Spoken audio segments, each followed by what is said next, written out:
Hello everyone, क्या हाल चाल है सभी के। आप सभी का स्वागत है यार एक और लेक्चर ऑफ कोऑर्डिनेशन कंपाउंड्स में। हम लोग यार आराम आराम से धीरे धीरे बड़े अच्छे से हम लोग कोऑर्डिनेशन कंपाउंड्स पढ़ रहे हैं, है ना। इसमें यार हम लोग थोड़ा सा धीरे इसलिए ही चल रहे हैं क्योंकि आप लोगों का इम्पॉर्टेंट चैप्टर है ये यार। ये 2 से 3 क्वेश्चन यहाँ से आते हैं, तो मैं ज़्यादा आप लोगों को भगाना नहीं चाह रहा हूँ। इसको बड़े आराम से बड़े धीरे धीरे से हम लोग पूरा चैप्टर कंप्लीट करना चाह रहे हैं, ताकि आप लोगों से यार अगर कोई भी क्वेश्चन पूछा जाए इस पर्टिकुलर चैप्टर से तो आप लोग बिल्कुल उसे आराम से अच्छे से कर पाए। ठीक है, देखो यार, हम लोगों ने स्टार्ट कैसे करा था। हम लोगों ने यार बेसिक्स पढ़े, हम लोगों ने कोऑर्डिनेशन कंपाउंड के बेसिक्स पढ़े, फिर उसका नॉमेनक्लेचर देखा, फिर यार कुछ कुछ थ्योरीज आई। वर्नर की थ्योरी आई, सिडविक का EAN रूल आया, फिर वैलेंस बॉन्ड थ्योरी आई, फिर क्रिस्टल फील्ड थ्योरी आई। ये सब सारी चीज़ें हमने करते हुए आगे आ चुके हैं हम। ठीक है, अब आपका जो टॉपिक बचा है वो है आइसोमेरिज्म। देखो यार, आइसोमेरिज्म आपका ऑर्गेनिक कंपाउंड्स में भी आता है as well as complex compounds में भी आता है। और जो आइसोमेरिज्म रहता है वो दोनों में ही पूछा जाता है, दोनों में ही पूछा जाता है। ठीक है, अब देखो यार, अब बच्चों को इस पर्टिकुलर चैप्टर का आइसोमेरिज्म, कोऑर्डिनेशन कंपाउंड्स का आइसोमेरिज्म डिफिकल्ट लगता है ना, क्योंकि यार थोड़ा सा आपको 3D में चीज़ें इमेजिन करनी होती हैं। तो यार जहाँ पे भी यार 3D में इमेजिन करने की बात आ जाती है तो यार वहाँ पे चीज़ें थोड़ी सी डिफिकल्ट हो जाती है, थोड़ी सी चीज़ें डिफिकल्ट हो जाती है। ठीक है, तो देखो यार, इस पर्टिकुलर टॉपिक को स्टार्ट करने से पहले ही मैं ये बोल रहा हूँ कि यस, थोड़ी चीज़ें डिफ़िकल्ट लग सकती हैं आपको। मैं आप लोगों को पूरी कोशिश करूँगा आप लोगों को अच्छे से समझाने की, एक एक चीज़ अच्छे से समझाने की मैं आपको कोशिश करूँगा। फिर यार अल्टीमेटली आप लोगों को कुछ कुछ बातें यार ध्यान भी रखनी पड़ सकती है ना। देखो यार, हम लोगों को कम्पिटेटिव एग्जाम देना है, करेक्ट। तो हमारे लिए उधर स्पीड भी बहुत ज़्यादा मैटर करती है। तो यार अगर चीज़ें हमको ध्यान रहेंगी और ऐसे ही टाइप का कुछ क्वेश्चन पूछा गया तो हम लोग यार जल्दी से उसे सॉल्व करके आगे बढ़ सकते हैं। हालांकि आप लोगों को इस वीडियो देखने के बाद बहुत सारी चीज़ें क्लियर हो जाएंगी, आप लोगों को बहुत सारी चीज़ें आइसोमेरिज्म के बारे में पता चल जाएंगे। ठीक है, वही यार सारे आइसोमेरिज्म होते हैं। स्ट्रक्चरल आइसोमेरिज्म होता है, स्टीरियो होता है। स्ट्रक्चरल के अलग अलग पार्ट्स हैं वो पढ़ने हैं यार हमको, फिर स्टीरियो के अलग अलग पार्ट्स है, ज्योमेट्रिकल, ऑप्टिकल, और वो पढ़ने हैं। ठीक है, आराम से आप लोग वीडियो देखते जाइए और आई होप यार आप लोगों को सारी की सारी चीज़ें समझ में आ जाएंगी। ठीक है, तो चलिए यार स्टार्ट करते हैं हम लोग आइसोमेरिज्म। स्टार्ट करते हैं आइसोमेरिज्म। सबसे पहले तो ये समझो कि यार आइसोमर्स या फिर आइसोमेरिज्म क्या होता है। देखो, compounds which have a same molecular formula but differ in their properties due to difference in structure are known as isomers. मतलब यार देखो, उनका सेम मॉलिक्यूलर फॉर्मूला रहता है, मॉलिक्यूलर फॉर्मूला सेम रहेगा, बट उनकी प्रॉपर्टीज अलग अलग रहेंगी, उनकी प्रॉपर्टीज अलग अलग रहेंगी। और वो जो प्रॉपर्टीज अलग अलग हैं वो क्यों है? क्योंकि उनका अलग अलग स्ट्रक्चर है। मॉलिक्यूलर फॉर्मूला तो सेम है लेकिन स्ट्रक्चर, किस तरीके से उनका अरेंजमेंट है, वो अलग अलग है। ठीक है, तो ऐसे कंपाउंड्स को हम क्या बोल रहे हैं? आइसोमर्स। ऐसे कंपाउंड्स को हम बोलेंगे आइसोमर्स, और इस फिनोमेना को हम क्या बोलते हैं? आइसोमेरिज्म। इस फिनोमेना को हम बोलते हैं आइसोमेरिज्म। ठीक है, अब देखो, isomerism is commonly considered to be characteristic of only organic compounds. It is also found although less frequently among inorganic substances. ज़्यादातर तो यार जो आपका आइसोमेरिज्म का नाम सुनते हो आप लोग, कहाँ सुनते हो? ऑर्गेनिक कंपाउंड्स में। लेकिन इनऑर्गेनिक सब्सटेंसेज में भी ये पाया जाता है, जो आपके कोऑर्डिनेशन कंपाउंड्स हैं उसमें भी यार ये कुछ हद तक पाया जाता है। ठीक है, हमको यार इस चैप्टर में क्या पढ़ना है? कोऑर्डिनेशन कॉम्प्लेक्स का ही आइसोमेरिज्म पढ़ना है। अब जो आइसोमेरिज्म है उसके कितने टाइप हो सकते हैं? ब्रॉडली हम लोग उसे 2 कैटेगरी में डिवाइड करते हैं, structural isomerism and stereo isomerism. Broadly हम लोग 2 कैटेगरी में डिवाइड करते हैं, स्ट्रक्चरल एंड स्टीरियो आइसोमेरिज्म। ठीक है, स्ट्रक्चरल आइसोमेरिज्म को डिवाइड करते हैं ionization, hydrate, coordination and linkage isomerism. ऐसे यार स्टीरियो आइसोमेरिज्म को डिवाइड करते हैं geometrical and optical.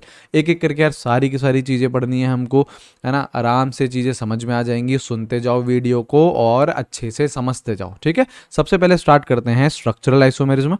Structural isomerism देखने के बाद फिर हम मूव करेंगे स्टीरियो आइसोमेरिज्म पे। ठीक है, तो चलो स्टार्ट करते हैं स्ट्रक्चरल आइसोमेरिज्म। ठीक है, आसान है, बिल्कुल आसान रहता है यार, है ना। सारे के सारे आराम से मैं पॉइंट लेके आया हूँ, आप लोग बस ध्यान से अच्छे से समझते जाइए। स्ट्रक्चरल आइसोमेरिज्म क्या बोल रहा है? It arises due to difference in the type of chemical linkages and distribution of ligands within and outside the coordination sphere. क्यों हो रहा है ये स्ट्रक्चरल आइसोमेरिज्म? क्यों होता है? Different type of chemical linkages हैं, मतलब अलग अलग तरीके के बॉन्ड्स बने हुए हैं, या फिर जो डिस्ट्रीब्यूशन ऑफ लिगेंड्स हैं अंदर कोऑर्डिनेशन स्फीयर के अंदर और कोऑर्डिनेशन स्फीयर के बाहर, वो अलग अलग है। Distribution of ligand with in and outside the coordination sphere वो अलग अलग है, तो उसकी वजह से भी एक आपका स्ट्रक्चरल आइसोमेरिज्म बन रहा है। देखो सबसे पहला कौन सा है, उसमें अलग अलग टाइप के हैं यार। सबसे पहला कौन सा है, आयनाइजेशन आइसोमर। आयनाइजेशन आइसोमर ये क्या बोल रहा है, this type of isomerism which is due to the exchange of groups or ion between the coordinating sphere and the ionization sphere। हम लोगों को पता है, हम लोगों ने जब कोऑर्डिनेशन कंपाउंड्स के बेसिक्स पढ़े थे, तो यार ये जो होता है इस ब्रैकेट के अंदर होता है, इसको हम क्या बोलते हैं, कोऑर्डिनेशन स्फीयर। इसको हम क्या बोलते हैं, कोऑर्डिनेशन स्फीयर बोलते हैं, करेक्ट। और जो यार इसके बाहर होता है, इसके बाहर होता है या तो मतलब कटायन हो या अनायन हो, कुछ भी हो, उसको हम क्या बोलते हैं, आयनाइजेशन स्फीयर बोलते हैं। उसको हम क्या बोलते हैं, आयनाइजेशन स्फीयर। तो देखो ये जो टाइप का आइसोमेरिज्म है, आयनाइजेशन आइसोमेरिज्म, ये क्या बोल रहा है, which is due to the exchange of groups और ions between the coordination sphere and the ionisation sphere. मतलब इधर कुछ ग्रुप्स रहेंगे और इधर कुछ ग्रुप्स रहेंगे, इनका एक्सचेंज रहेगा, इनका एक्सचेंज रहेगा, तो हम लोग उस आइसोमेरिज्म को क्या बोलेंगे, आयनाइजेशन आइसोमेरिज्म बोलेंगे। जैसे देखो आपका ये CO, अमोनिया के 4 मॉलिक्यूल हैं, Br2 है और SO4 है, कैन रिप्रेजेंट एज, जैसे आपने क्या करा, ये जो आपका कोऑर्डिनेशन स्फीयर है जिसको मैं रेड से मार्क कर रहा हूं, इसमें 4 अमोनिया अंदर ले लिए और 2 Br2 ले लिए, और सल्फेट आपने क्या रख दिया, बाहर रख दिया। सल्फेट कहाँ रख दिया आपने, बाहर रख दिया, करेक्ट।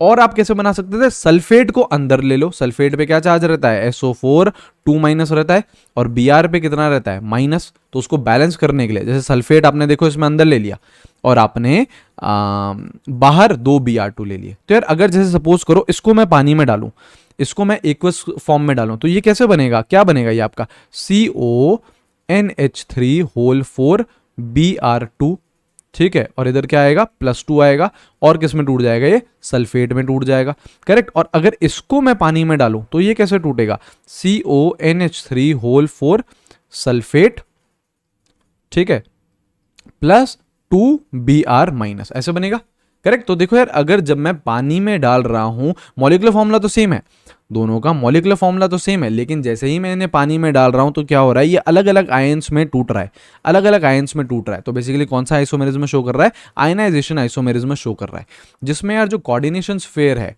और जो आयनाइजेशन स्फीयर है उसमें आयंस का एक्सचेंज हो रहा है, आयन या फिर ग्रुप्स का एक्सचेंज हो रहा है, तो उन्हें हम क्या बोल रहे हैं, आयनाइजेशन आइसोमर बोल रहे हैं, आयनाइजेशन आइसोमर बोल रहे हैं, ठीक है। तो these complexes give sulphate ion and bromide ion respectively, है ना। कभी जब सल्फेट बाहर है तो सल्फेट आयन देगा, ब्रोमाइड बाहर है तो ब्रोमाइड आयन देगा, करेक्ट है। ऐसे ही यार आप इसको ये दे रखा है, जैसे इसमें देखो NH3 अंदर और Cl2 अंदर और Br2 बाहर, और ऐसे ही क्या करा, Br2 को अंदर ले लिया और क्लोरीन को बाहर ले लिया। तो अगर ये जब पानी में जाएगा तो यहाँ से Br- आएगा, क्योंकि आपका आयनाइजेशन स्फीयर में कौन है, Br है, और ये जब पानी में जाएगा तो क्या आएगा, Cl- आएगा। तो आपके पानी में डालने में अलग अलग आयंस बन रहे हैं, अलग अलग आयंस बन रहे हैं, तो उसको हम क्या बोल रहे हैं, आयनाइजेशन आइसोमर बोल रहे हैं, क्लियर। सिमिलरली आपका ये एग्जांपल दे रखा है, सही है। तो ये आपका हो गया पहला टाइप का स्ट्रक्चरल आइसोमेरिज्म, जिसे हम बोल रहे हैं आयनाइजेशन आइसोमर। सेकंड क्या है, सेकंड है हाइड्रेट आइसोमर। सेकंड है hydrate isomer. This type of isomerism is due to the presence of different number of water molecules inside the coordination sphere. ये बहुत ही आसान है यार, बहुत ही आसान है। हाइड्रेट आइसोमर क्या रहेंगे, जब आपके different number of water molecules रहेंगे अंदर कोऑर्डिनेशन स्फीयर के। जैसे देखो यहाँ पे कितने हैं वाटर मॉलिक्यूल्स, ये दे रखा है आपको, मॉलिक्यूल तो ये दे रखा है आपको ना। तो देखो यहाँ पे कितने हैं, यहाँ पे कितने हैं, 6 वाटर मॉलिक्यूल्स हैं, करेक्ट, ठीक है। और यहाँ पे बाहर 3 क्लोरीन है। अब एक क्लोरीन को अंदर लिया, एक वाटर मॉलिक्यूल को बाहर लिया, तो यहाँ पे कितने हैं, 5 हैं, यहाँ पे कितने हैं, 4 हैं। ऐसे कर रहे हैं हम लोग। तो इनके कलर भी बता रहा है, वायलेट, ग्रीन, डार्क ग्रीन, अलग अलग कलर्स आएंगे। इन कलर से ही हम लोगों को पता चलता है कि देखो यार मॉलिकुलर फॉर्मूला तो सेम है तीनों का, लेकिन इनका अलग अलग स्ट्रक्चर्स है। इन कलर से ही हम लोगों को पता चलता है, इन कलर से ही हम लोगों को पता चलता है। तो हाइड्रेट आइसोमर क्या बोल रहा है, जो आपका कोऑर्डिनेशन स्फीयर होता है उसमें अगर different number of water molecules हैं, एक में 6, एक में 5, एक में 4 अलग अलग वाटर मॉलिक्यूल्स आ रहे हैं, तो इनको हम क्या बोल रहे हैं, हाइड्रेट आइसोमर बोल रहे हैं। इनको क्या बोल रहे हैं, हाइड्रेट आइसोमर बोल रहे हैं, ठीक है। These complexes differ from one another with respect to the number of water molecules acting as ligand. सही बात है, यहाँ पे यार 6 के 6 जो वाटर मॉलिक्यूल्स है वो लिगेंड की तरह काम कर रहे हैं, लेकिन यहाँ पे सिर्फ और सिर्फ 5 कर रहे हैं। ये जो बाहर वाला वाटर मॉलिक्यूल है ये लिगेंड की तरह काम नहीं करेगा। कोऑर्डिनेशन स्फीयर के अंदर होना चाहिए ना अगर यार उसे लिगेंड की तरह काम करना है तो। और यहाँ पे सिर्फ और सिर्फ कितने वाटर मॉलिक्यूल्स काम करेंगे, 4 वाटर मॉलिक्यूल्स काम करेंगे लिगेंड की तरह, ये 2 बाहर के वाटर मॉलिक्यूल्स काम नहीं करेंगे। तो जब यार कोऑर्डिनेशन स्फीयर के अंदर different number of water molecules हैं, different number of water molecules है, तो उन्हें हम क्या बोलेंगे, हाइड्रेट आइसोमर बोलेंगे, उसे हम लोग बोलेंगे हाइड्रेट आइसोमर। क्लियर है। और देखो, और नेक्स्ट टाइप के बोल रहा है यार लिंकेज या फिर सॉल्ट आइसोमर, लिंकेज या फिर सॉल्ट आइसोमर बोल रहा है नेक्स्ट टाइप के। ठीक है, this type of isomerism arises due to the presence of ambidentate ligands like these all. हम लोगों को पता है यार एम्बिडेंटेट लिगेंड्स क्या होते हैं कि यार एक ही लिगेंड में 2 डोनर साइट हो सकती है, पर एक समय पे एक से ही देगा। जैसे साइनाइड है, जैसे ये साइनाइड है, तो यार यहाँ पे कार्बन से भी डोनेट करा सकते हो, नाइट्रोजन से भी डोनेट करा सकते हो, है ना। तो 2 डोनर साइट्स हैं, 2 डोनर साइट्स हैं, तो यहाँ पे इसको हम क्या बोलते हैं, एम्बिडेंटेट लिगेंड बोलते हैं। ठीक है, तो लिंकेज आइसोमेरिज्म कैसे टाइप के लिगेंड्स में आएगा आपका, जिसमें एम्बिडेंटेट लिगेंड्स होंगे। Correct. These ligands have 2 donor atoms, 2 donor atom तो है, जैसे साइनाइड है, कार्बन भी डोनर एटम है, नाइट्रोजन भी डोनर एटम, बट एक समय पे सिर्फ और सिर्फ एक ही डोनेट करेगा, या तो कार्बन करेगा या फिर नाइट्रोजन करेगा। But at a time only 1 atom is directly linked to the central metal atom of the complex, है ना। 2 डोनर साइट तो होती हैं इसमें, बिल्कुल होती हैं, लेकिन एक समय पे यार एक ही एटम डोनेट करेगा, एक समय पे एक ही एटम डोनेट करेगा, तो उसे हम क्या बोलते हैं, साइनाइड बोलते हैं, CN- बोलते हैं। ठीक है, such type of isomers are distinguished by infrared spectroscopy. चलो ठीक है, ये एक एडिशनल इन्फॉर्मेशन है, बहुत ज़्यादा इंपॉर्टेंट नहीं है, बहुत ज़्यादा इंपॉर्टेंट नहीं है। जैसे देखो यहाँ पे देखो एग्जांपल्स दे रखे, CONH3 के आपके 5 मॉलिक्यूल्स है और NO2 है, NO2 है, और बाहर क्या है, 2 क्लोरीन है। और उधर ही यार जैसे इस NO2 में आपका डोनर एटम कौन है, ये नाइट्रोजन है, डोनर एटम कौन है, ये नाइट्रोजन है। और उधर ही हमने क्या कर दिया, ये 5 NH3 के मॉलिक्यूल, तो एज इट इज NO2 को मैं क्या लिख सकता हूं, ONO, एक और ये अलग हो सकता है, यहां पे डोनर एटम कौन हो जाएगा, ऑक्सीजन हो जाएगा। तो ये क्या है, NO2 क्या होता है आपका, एम्बिडेंटेड लिगेंड होता है, नाइट्रोजन भी डोनेट कर सकता है एज वेल एज ऑक्सीजन भी डोनेट कर सकता है। तो कहां से लिंक बैठ रहा है सेंट्रल मेटल आयन से, क्या हो रहा है, जैसे देखो ये कोबाल्ट है, एक जगह ये जो NO2 आया यहां से ये नाइट्रोजन डोनेट कर रहा है, तो एक ये लिंकेज बना। दूसरे केस में क्या बना, ये कोबाल्ट है और आपका ONO बन रहा है, ये माइनस, ये भी माइनस, अब यहां से ऑक्सीजन डोनेट कर रहा है, तो लिंकेज एक में नाइट्रोजन से बन रहा है और एक में लिंकेज ऑक्सीजन से बन रहा है। तो अलग अलग लिंकेजेस है, अलग अलग लिंकेजेस हैं, और ये किसकी वजह से हो पा रहा है, क्योंकि NO2 is what, an ambidentate ligand. 2 donor sites हैं इसमें, लेकिन एक समय पे एक ही डोनेट करेगा, या तो नाइट्रोजन करेगा या ऑक्सीजन करेगा। नाइट्रोजन कर रहा है तो कुछ और कंपाउंड है, ऑक्सीजन कर रहा है तो कुछ और कंपाउंड है। अरे बात समझ में है ना, देखो यही बोल रहा है, in NO2 ligand the coordinating sites are nitrogen, है ना, और थ्रू ऑक्सीजन। नाइट्रोजन है तो हम बोल रहे हैं उसे नाइट्रो लिगेंड, ऑक्सीजन है तो उसे हम बोल रहे हैं नाइट्राइटो लिगेंड, उसे हम बोल रहे हैं नाइट्राइटो लिगेंड। ठीक है, और यही बोल रहा है the nitro isomer is yellow and is stable to acids, whereas nitrito isomer is red and is decomposed by acids। मतलब ये वाला है जो पहला वाला है, ये है आपका येलो कलर का, ठीक है, जो दूसरा वाला है वो है आपका रेड कलर का। तो देखो अलग अलग कलर आ रहा है यार, कलर ही अलग अलग आ रहा है, तो अंदर जो लिंकेजेस हो रहे होंगे, लिंकेजेस हो रहे होंगे वो अलग अलग हो रहे होंगे, स्ट्रक्चर क्या होगा इनका अलग अलग रहेगा। मॉलिक्यूलर फॉर्मूला सेम है, तो आइसोमर तो हैं ये लोग, है ना, मॉलिक्यूलर फॉर्मूला सेम है, आइसोमर है बिल्कुल, लेकिन इनका स्ट्रक्चर अलग अलग है, और जो लिंकेजेस हो रहे हैं एक में नाइट्रोजन के साथ हो रहा है, दूसरे में ऑक्सीजन के साथ हो रहा है, इसलिए इस टाइप के आइसोमेरिज्म को क्या बोल रहा हूं मैं, लिंकेज आइसोमेरिज्म बोल रहा हूं। और किसमें देखा जाता है, ये एम्बिडेंटेड लिगेंड में देखा जाता है। ठीक है, यहां तक चीजें क्लियर हैं। ऑलराइट, नेक्स्ट देखो यार, नेक्स्ट है आपका कोऑर्डिनेशन आइसोमर। नेक्स्ट है coordination isomer. This type of isomerism is exhibited when the complex has 2 complex ions, मतलब जो कटायन है वो भी कॉम्प्लेक्स हो, जो अनायन है वो भी कॉम्प्लेक्स हो, दोनों के दोनों क्या हो, कॉम्प्लेक्स हो, दोनों कॉम्प्लेक्स हो। जब दोनों कॉम्प्लेक्स हो जाते हैं तो आपको उसको हम क्या बोलते हैं, कोऑर्डिनेशन आइसोमर बोलते हैं। जब दोनों कॉम्प्लेक्स हो जाएंगे तो उसे हम क्या बोलेंगे, कोऑर्डिनेशन आइसोमर बोलेंगे। ठीक है, this type of isomerism is caused by the interchange of ligands between the 2 complex ions. ठीक है, आपको क्या करना है, आपका कॉम्प्लेक्स कटायन है आपके पास कॉम्प्लेक्स अनायन है, उन दोनों के बीच में आपको लिगेंड्स को इंटरचेंज करते जाना है, उन दोनों के बीच में आपको लिगेंड्स को इंटरचेंज करते जाना है, तो उन्हें हम क्या बोलेंगे, उन्हें हम क्या बोलेंगे, कोऑर्डिनेशन आइसोमर। जैसे देखो यहाँ पे कोबाल्ट के साथ NH3 6 है, यहाँ पे क्रोमियम के पास साइनाइड है, और आपने ऐसे इंटरचेंज करा कि यहाँ पे जो क्रोमियम था उसके पास अमोनिया आ गए और कोबाल्ट के पास साइनाइड चले गए। तो आपने क्या करा, आपके पास एक कॉम्प्लेक्स, ये क्या है, कॉम्प्लेक्स कटायन है, और ये भी क्या है, कॉम्प्लेक्स अनायन है ना। और इन दोनों में आप क्या कर रहे हो, इंटरचेंज कर रहे हो, किसका, लिगेंड्स का, इंटरचेंज कर रहे हो लिगेंड्स का। तो ऐसे टाइप के आइसोमेरिज्म को क्या बोलूंगा मैं, कोऑर्डिनेशन आइसोमेरिज्म बोलूंगा। जैसे देखो यहाँ पे ये यही चीज कर रखी है यार, इधर भी है ना, ऑक्सिलेट के साथ कर रखी है, C2O4 2- के साथ कर रखी है ना। तो बेसिकली हो क्या रहा है, आपका जो कॉम्प्लेक्स है ना, उसमें कटायन भी कॉम्प्लेक्स है और अनायन भी कॉम्प्लेक्स है, और उन दोनों के बीच में क्या हो रहा है, लिगेंड्स का एक्सचेंज हो रहा है। और लिगेंड्स का एक्सचेंज हो रहा है तो अलग अलग स्ट्रक्चर तो आएगा ही। यहाँ पे जैसे कोबाल्ट के पास अमोनिया है और इसमें क्या आ गया, कोबाल्ट के पास साइनाइड आ गया, तो स्ट्रक्चर तो अलग अलग बनेगा, ऑब्वियसली स्ट्रक्चर तो अलग अलग बनेगा, लेकिन मॉलिक्यूलर फॉर्मूला तो सेम है ना। तो आइसोमर तो हैं, और कौन से टाइप के आइसोमर हैं, कोऑर्डिनेशन आइसोमर है। कौन से टाइप के आइसोमर हैं, कोऑर्डिनेशन आइसोमर है। आई है बात समझ में, ये चीज़ क्लियर हुई है आप लोगों को, ठीक है। तो यार ये एक बेसिक अंडरस्टैंडिंग ली हम लोगों ने स्ट्रक्चरल आइसोमेरिज्म की हमने ये एक बेसिक अंडरस्टैंडिंग ली। अब हमारे पास क्या है, स्टीरियो आइसोमेरिज्म, ठीक है। पूरा का पूरा यार आइसोमेरिज्म में जो टॉपिक है वो इंपॉर्टेंट रहता है, यहाँ से सवाल पूछे जाते हैं, मतलब एक सवाल हम लोग एक्सपेक्ट कर सकते हैं आपके कंपिटिटिव एग्जाम्स में, तो बिल्कुल सवाल पूछे जा सकते हैं, ठीक है। तो यार हम लोगों को अच्छे से सीखना है, आराम से सीखना है, और आपको अच्छे से समझ में भी आ जाएगा, है ना।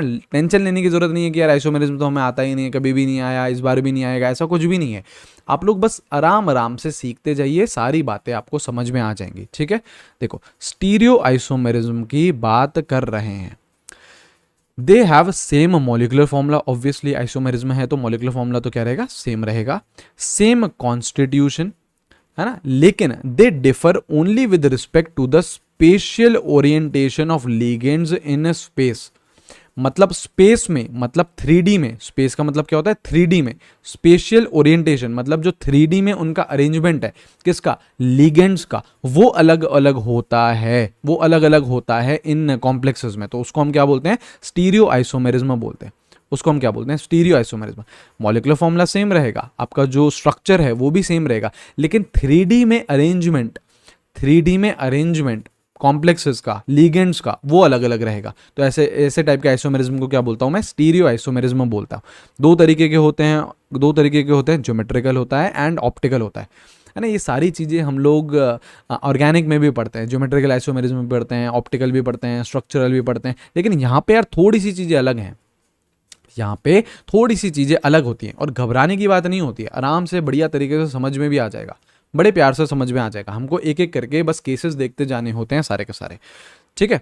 तो स्टीरियो आइसोमेरिज्म स्टार्ट कर रहे हैं अब हम। देखिए उसमें हम लोग क्या पढ़ रहे हैं, पहले ज्योमेट्रिकल आइसोमेरिज्म पढ़ रहे हैं, ऑप्टिकल बाद में पढ़ेंगे, पहले हम लोग ज्योमेट्रिकल आइसोमेरिज्म कंप्लीट करते हैं। देखिए ये जो आइसोमेरिज्म रहता है, it is due to distance, है ना। एक रफ अगर मैं आइडिया दूं आप लोगों को, तो ये किसकी वजह से होता है ज्योमेट्रिकल आइसोमेरिज्म, डिस्टेंस की वजह से। कि यार अगर लिगेंड्स का जैसे आपको दो कॉम्प्लेक्सेस दे दी और उनमें लिगेंड्स का अगर डिस्टेंस अलग अलग है, तो हम उन्हें क्या बोलेंगे, ज्योमेट्रिकल आइसोमर बोलेंगे। क्या बोलेंगे, ज्योमेट्रिकल आइसोमर बोलेंगे। This is basically due to distance अलग अलग आ जाता है, तो उसे हम GI बोलते हैं। अभी आएगा आपको धीरे धीरे समझ में। देखिए the ligands occupy different positions around the central metal ion, अलग अलग पोजीशंस रहती है लिगेंड की, बिल्कुल। When two identical ligands are coordinated to the metal ion from the same side, it is known as cis isomer. दो तरीके के isomer रहते हैं, कौन सा रहता है, सिस रहता है। और if the two ligands are coordinated to the metal ion from opposite side, तो ये क्या रहता है, ट्रांस। अगर सेम साइड से आपकी बॉन्डिंग हो रही है, जो आपके दो लिगेंड्स हैं वो अगर सेम साइड से बॉन्डिंग कर रहे हैं, तो उन्हें हम क्या बोलेंगे, सिस आइसोमर बोलेंगे। अभी आएंगे जैसे जैसे हम केसेस करेंगे और चीज़ें क्लियर होंगी। जो अपोजिट साइड से लिंकेज करते हैं उन्हें हम क्या बोलते हैं, ट्रांस आइसोमर बोलते हैं, उन्हें हम लोग ट्रांस आइसोमर बोलते हैं, ठीक है। These geometrical isomers differ in physical as well as chemical properties. ये जो आपके आइसोमर्स बनेंगे, जो आपके GI ज्योमेट्रिकल आइसोमर्स बनेंगे, इनकी फिजिकल प्रॉपर्टीज भी अलग अलग होती हैं, केमिकल प्रॉपर्टीज भी अलग अलग होती है। Physical as well as chemical properties दोनों अलग अलग होती हैं। हमारे कोर्स में सबसे ज़्यादा जो यार इंपॉर्टेंट है geometrical isomerism as well as optical isomerism, वो है विद कोऑर्डिनेशन नंबर 4 एंड 6। तो हम लोगों को कोऑर्डिनेशन नंबर 4 में पढ़ना है कि यार इसमें जीआई कैसे हो सकता है, कोऑर्डिनेशन नंबर 6 में पढ़ना है कि इसमें जीआई कैसे हो सकता है। सिमिलरली जो ऑप्टिकल आइसोमेरिज्म पढ़ेंगे तो भी हम यही देखेंगे कि यार optical isomerism with coordination number 4 कैसे होगा as well as with coordination number 6 कैसे होगा। तो यही चीज़ें हमको देखनी है अब आगे के वीडियोज़ में, ठीक है। तो चलो सबसे पहले यार हम स्टार्ट करते हैं आपका अगर कोऑर्डिनेशन नंबर अगर आपका 4 है, हमको क्या क्या पढ़ना है, कोऑर्डिनेशन नंबर 4 पढ़ना है और कोऑर्डिनेशन नंबर 6 पढ़ना है। तो सबसे पहले यार मैं स्टार्ट करता हूं कोऑर्डिनेशन नंबर 4 के साथ, और उसमें हमको पता है दो तरीके की ज्योमेट्री हो सकती है, दो तरीके की शेप हो सकती है। कोऑर्डिनेशन नंबर 4 में टेट्राहेड्रल कॉम्प्लेक्स भी हो सकता है, स्क्वायर प्लेनर कॉम्प्लेक्स भी हो सकता है। कौन सा टेट्राहेड्रल होगा, कौन सा स्क्वायर प्लेनर होगा, इसकी तो बात कर ली है हम लोगों ने, बात कर ली है। वीबीटी और क्रिस्टल फील्ड थ्योरी में यही सब तो देखा था।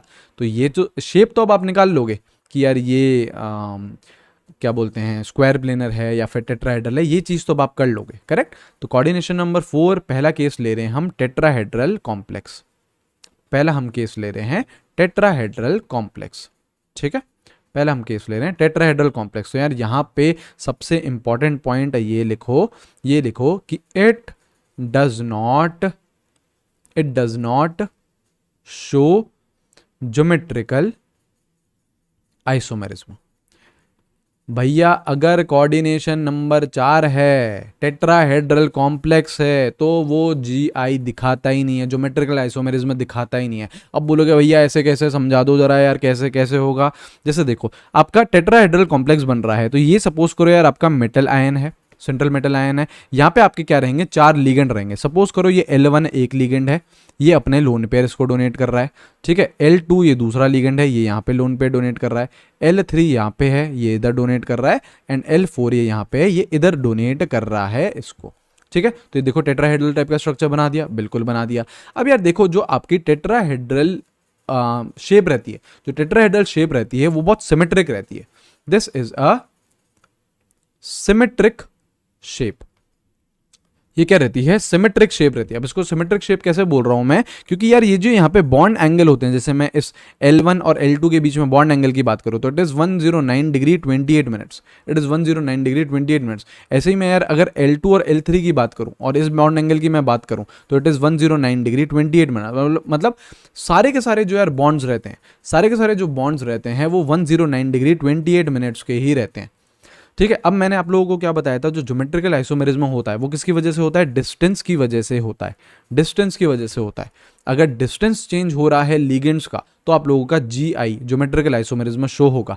लेकिन यार अगर हम टेट्राहेड्रल कॉम्प्लेक्स की बात करें तो यहाँ पे सारे के सारे बॉन्ड एंगल सेम है, और अगर बॉन्ड एंगल सेम हो जाते हैं तो सब के सब ये आपका जो लिगेंड 1 है, ये लिगेंड 2 से भी, लिगेंड 3 से भी, लिगेंड 4 से भी सेम डिस्टेंस पे, इक्वल डिस्टेंस पे, क्योंकि लिगेंड 1 का 2 के साथ भी, 3 के साथ भी, 4 के साथ भी जो बॉन्ड एंगल है वो 109 डिग्री 28 मिनट्स ही है। तो अगर जब यार बॉन्ड एंगल सेम आ जाता है तो आपकी जो डिस्टेंस होता है वो भी सेम ही रहता है। तो जब यार डिस्टेंस चेंज ही नहीं हो रहा है तो वो ज्योमेट्रिकल आइसोमेरिज्म शो नहीं करेगा, मेन फंडा क्या होता है, जीआई कैसे शो होता है। मेन फंडा होता है कि जब यार आपका डिस्टेंस चेंज हो रहा है तो ज्योमेट्रिकल आइसोमेरिज्म शो होता है। लेकिन यहाँ पे तो यार सारे के सारे लिगेंड्स इक्वल डिस्टेंस पे है, कोई भी अलग डिस्टेंस पे नहीं है। तो आपका ये क्या जो कॉम्प्लेक्स है टेट्राहेड्रल कॉम्प्लेक्स, ये ज्योमेट्रिकल आइसोमेरिज्म शो नहीं करता है, आगे ये बात समझ में। आई होप यार इतनी चीज क्लियर हो गई होगी, ठीक है। तो ये हमने किस में बात करी, टेट्राहेड्रल कॉम्प्लेक्स में। लेकिन यार हम लोगों को ये पता है जो यार एक और ज्योमेट्री होती है, कौन सी, स्क्वायर प्लेनर। एक और ज्योमेट्री होती है ना यार, स्क्वायर प्लेनर भी तो ज्योमेट्री होती है, तो यहां पे तो यार इट शोज जीआई, है ना, इट शोज जीआई।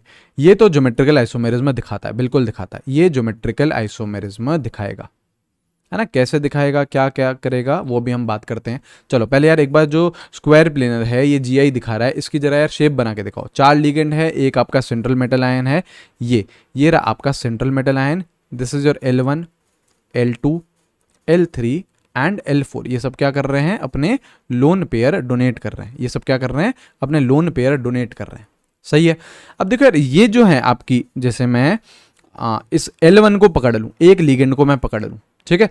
अगर L1 और L4 को देखूं, मैं L1 और L4 को देखूं, L1 और L4 को देखूं, तो ये कितने बॉन्ड एंगल पे हैं, डायरेक्टली अपोजिट है। एक यार यहाँ पे है, तो दूसरा क्या है, यहाँ पे है, डायरेक्टली अपोजिट है, तो कितने बॉन्ड एंगल पे हैं ये, 180 डिग्री के बॉन्ड एंगल पे हैं। सही है। और अगर उधर ही मैं यार L1 या फिर और L2 को पकड़ूं, L2 को भी पकड़ सकते हो, L3 को भी पकड़ सकते हो, एक ही बात है। मैं L1 और L2 की बात करूं तो ये कितने एंगल पे हैं, 90 डिग्री के एंगल पे हैं, है ना। देखो यार, चार लिगेंड है, चार लिगेंड है, एकदम 1 2 3 4 बना रहा है, तो ऑब्वियसली दो के बीच में क्या होगा, दो के बीच में क्या होगा, L1 और L2 के बीच में 90 डिग्री। और अगर वो डायरेक्टली अपोजिट है, L1 और L4 या फिर L2 और L3, ये कितने पे हो गए आपके, 180 डिग्री पे। ठीक है। तो यार जो 90 डिग्री पे प्रेजेंट रहते हैं, इन्हें हम सिस फॉर्म बोलते हैं, है ना, जो बाजू बाजू हैं, जो बाजू बाजू हैं। और जो डायरेक्टली अपोजिट रहते हैं, इनको हम क्या बोलते हैं, ट्रांसफॉर्म बोलते हैं। इनको हम क्या बोलते हैं, ट्रांसफॉर्म बोलते हैं। ठीक है। अभी आएंगे एक एक करके यार केसेस आएंगे, तो आप लोगों को और भी ज्यादा चीजें क्लियर होंगी। अब देखो यार, हम लोग इस पर्टिकुलर चैप्टर में क्या टर्मिनोलॉजी यूज करने वाले हैं लिगेंड्स के लिए। हम क्या टर्मिनोलॉजी यूज करने वाले हैं लिगेंड के लिए। अगर यार आपका लिगेंड है मोनोडेंटेड, है ना, मैं यार थोड़ा सा आप लोगों को अब टर्मिनोलॉजी बता दूं, क्योंकि आगे जाके मैं ये टर्मिनोलॉजी ही यूज करने वाला हूं, ज्योमेट्रिकल में भी एज वेल एज ऑप्टिकल में भी। अगर आपका मोनोडेंटेड लिगेंड है, तो उन्हें हम लोग यार स्मॉल लेटर्स में लिखते हैं, जैसे A, B, C, D, E, F, ये क्या है, आपके मोनोडेंटेड लिगेंड्स है। मतलब अगर कहीं पे स्मॉल a लिखा हुआ है, तो ये क्या है, मोनोडेंटेड लिगेंड है, मोनोडेंटेड लिगेंड है। ठीक है।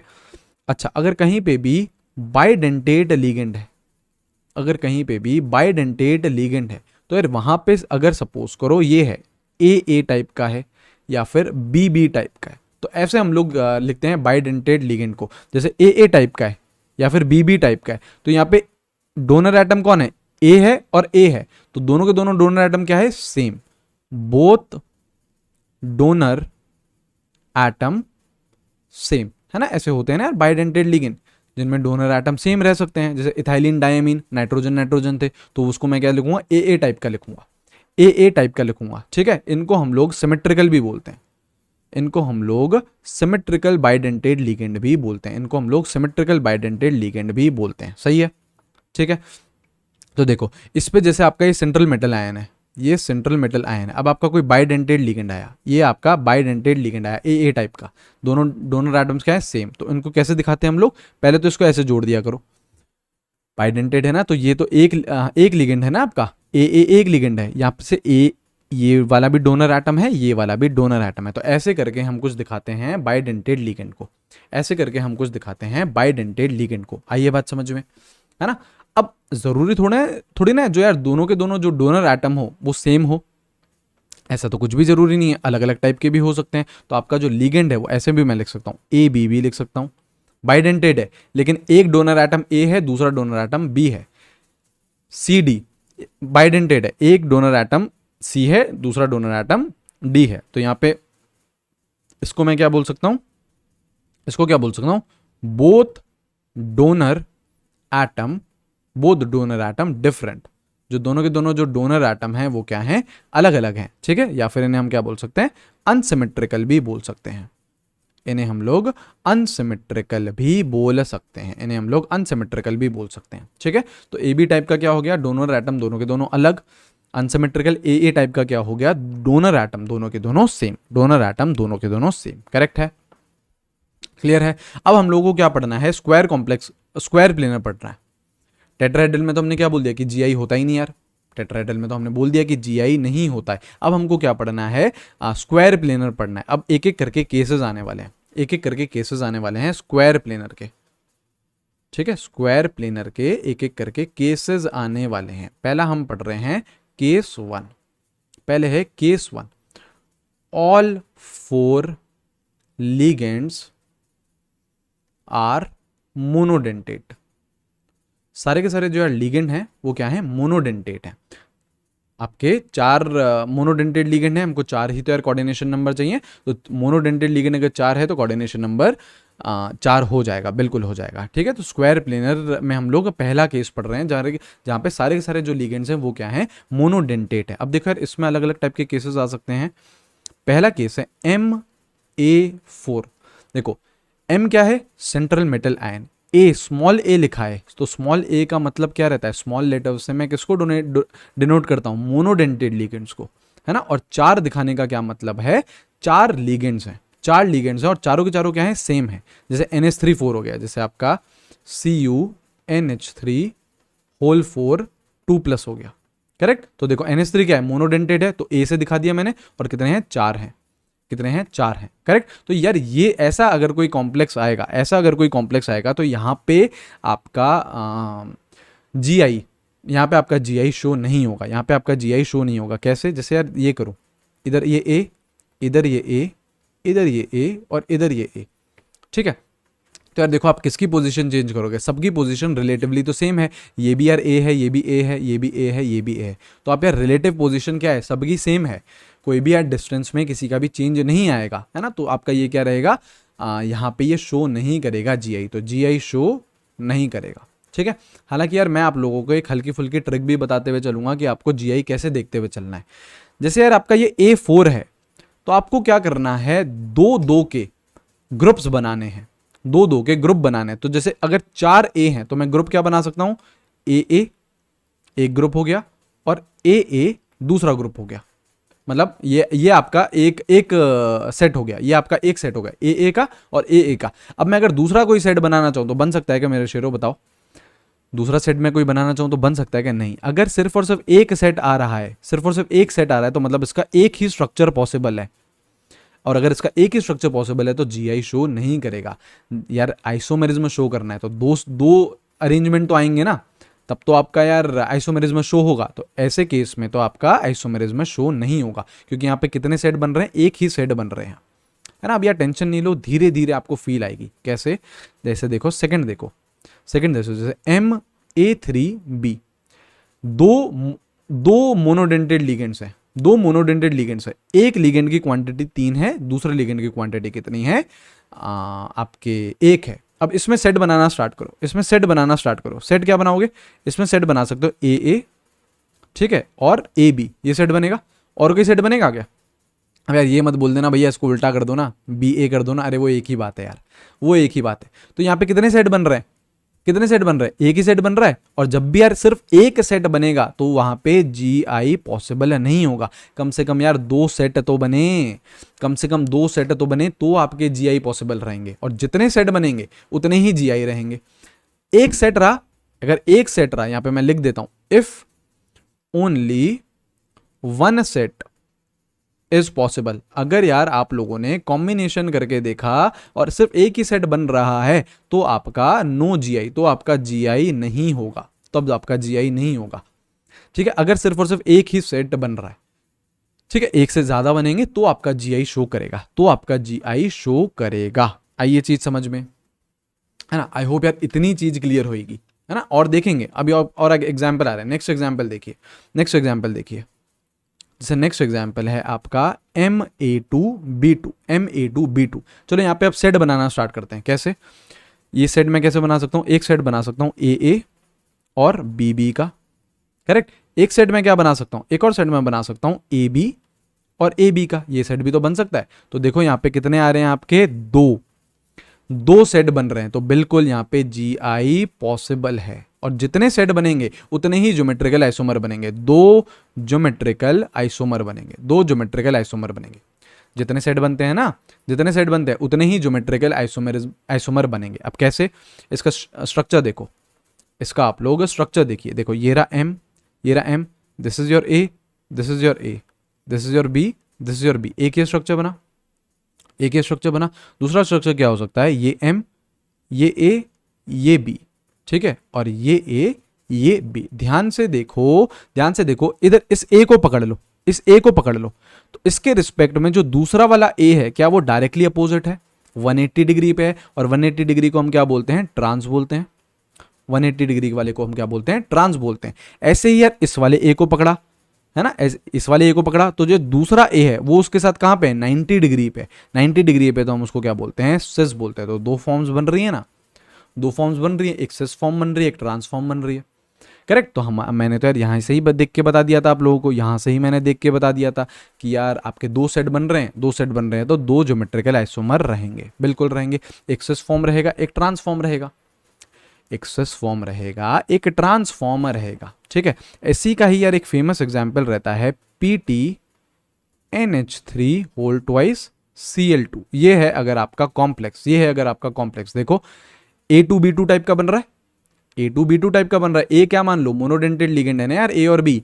तो ए आपका अमोनिया मान लो, बी आपका क्लोरीन मान लो, तो आपका A2B2 टाइप का बन रहा है। तो ये आपको पता है कि यार इसमें ज्योमेट्रिकल आइसोमेरिज्म शो होगा, बिल्कुल होगा। ज्योमेट्रिकल आइसोमेरिज्म शो होगा, बिल्कुल होगा, सही है। इसका जो सिस फॉर्म रहता है, दो बनेंगे ना ये वाले, सिस और ट्रांस बनेंगे।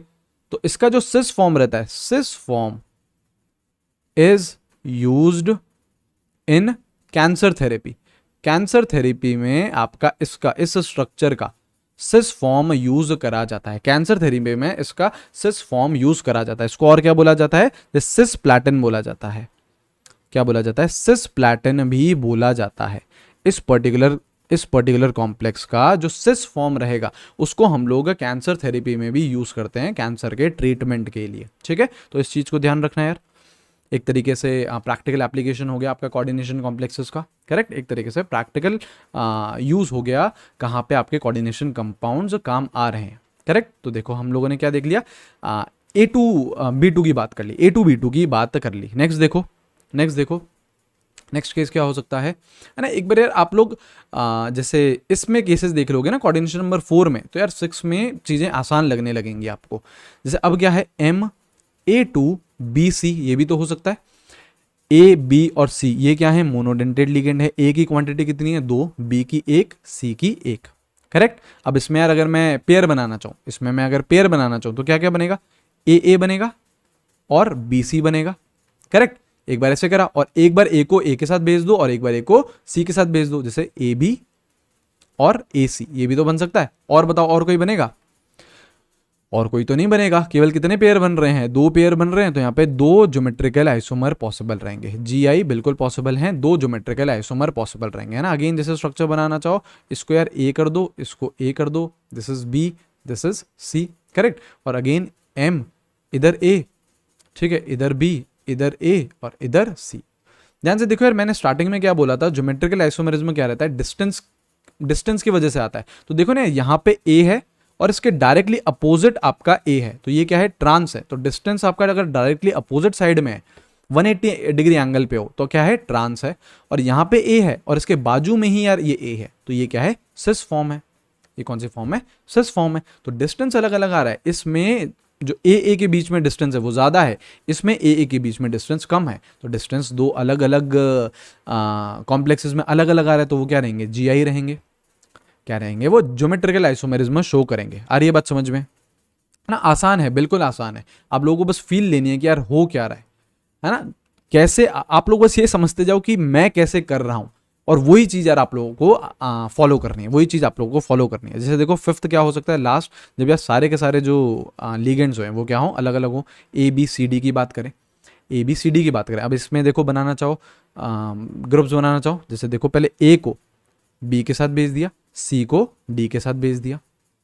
करेक्ट। और क्या बन सकता है, A को C के साथ भेज दिया और B को D के साथ भेज दिया, और A को D के साथ भेज दिया और A को D के साथ भेज दिया और B को C के साथ भेज दिया। करेक्ट।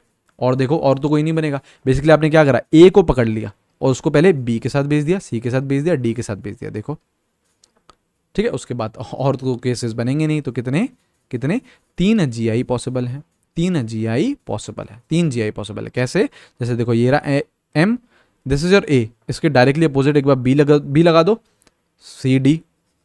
ये रहा M और ये रहा A, इसके डायरेक्टली अपोजिट क्या लगा दो, जैसे सेकंड वाले केस में क्या था, C था, ये लगा दिया और B और D कर दिया। और ये रहा M, ये A था, इसके डायरेक्टली अपोजिट क्या लगा दो, D लगा दो, और ये B, ये C। अब कैसे आप GI से बोल सकते हो, डिस्टेंस के हिसाब से कैसे बोल सकते हो, इस A को पकड़ लो तो इसके डायरेक्टली अपोजिट एक बार B है, एक बार C है, एक बार D है, तो अलग अलग आ रहे हैं ना, अलग अलग आ रहे हैं। आपके डिस्टेंस अलग अलग हो रहा है बी के साथ, सी के साथ, डी के साथ, तो ऑब्वियसली ज्योमेट्रिकल आइसोमेरिज्म शो करेंगे, ऑब्वियसली ज्योमेट्रिकल आइसोमेरिज्म शो करेंगे। क्लियर हुई है? तो यार ये हम लोग पढ़ रहे थे पहला केस। पहला केस क्या था? जहां पे सारे के सारे जो लिगेंड्स हैं, सारे के सारे जो लिगेंड्स हैं वो क्या है? मोनोडेंटेट हैं। सारे लिगेंड्स आर मोनोडेंटेट। क्लियर? अब देखो नेक्स्ट केस क्या हो सकता है। केस 2 देखिए, केस 2, केस 2, ठीक है, स्क्वायर प्लेनर में ही पढ़ रहे हैं, स्क्वायर प्लेनर में ही पढ़ रहे हैं। एक इसमें बाइडेंटेड लिगेंड है, एक इसमें बाइडेंटेड लिगेंड है, एंड एक बाइडेंटेड हो गया। देखो यार कोऑर्डिनेशन नंबर कितना करना है? 4 करना है। एक अगर बाइडेंटेड लिगेंड आ गया तो 2 तो पूरे हो गए, और आपके मोनोडेंटेड कितने लगेंगे? 2 और लगेंगे, and 2 monodentate and 2 monodentate ligand. Correct है? 2 और क्या रहेंगे? मोनोडेंटेड लिगेंड रहेंगे। एक बाइडेंटेड आ गया और 2 आपके क्या रहेंगे? Monodentate ligand. अब एक एक करके ये भी देखो, एक एक करके ये देखो, एम ए और A2, ये क्या है आपका? मोनोडेंटेड लिगेंड है।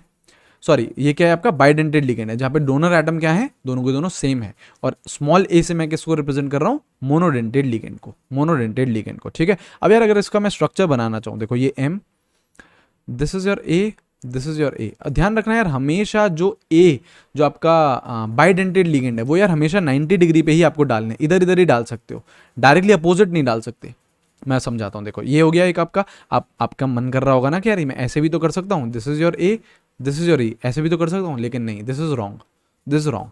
जो आपका बाइडेंटेड लिगेंड आएगा वो कभी भी 180 डिग्री पे नहीं आ सकता, क्योंकि यार 180 डिग्री पे यहाँ पे डिस्टेंस बहुत ज़्यादा बढ़ जाता है, इधर और इधर डिस्टेंस बहुत ज़्यादा बढ़ जाता है, तो वो चीज़ फिजिबल नहीं है, वो चीज़ फिजिबल नहीं है। ठीक है, यहाँ पे चल जाएगा, 90 डिग्री पे चल जाता है। करेक्ट? और इधर क्या आएगा आपका? A और A, इधर क्या आएगा? A और A।